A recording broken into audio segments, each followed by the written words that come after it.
At sa ibang balita, humantong sa balyahan at sakitan ng kilos protesta ng ilang militanteng grupo kaugnay ng pagsadsad ng barkong pandigma ng Amerika sa Tubataha Reef.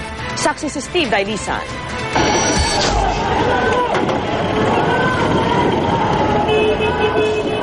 Sa Tulacan, Balyahan at Paluan, nauwi ang tangka ng may 300 miyembro ng iba't ibang militanteng grupo na makalagpas sa barikada ng mga pulis sa Ian Avenue sa Maynila.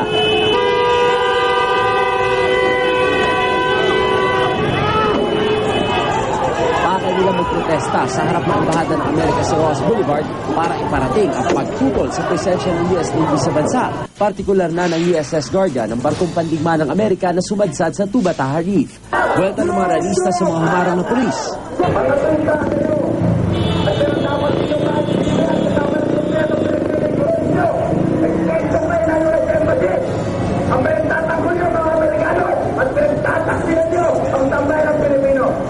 Sa ilang minutong bilian at tapos sugat ang ilang realista, ang mga pulis naman nagawa ng bakut at sombrero.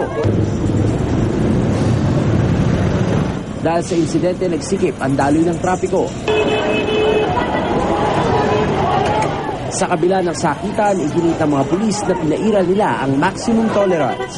Dumipensa lang yung ating mga kapulisan at sila ang una naging agresor. Kusa namang nag-disperse ang mga realista matapos ang isang oras na programa. Bago makabanggaan ng mga pulis sa Ian Avenue, nanggaling na sa Menjola ang mga realista kung saan dinimita nila ang ka-26 na anibersaryo ng Menjola Massacre. Ako, si Steve Dailisan, ang inyong saksi.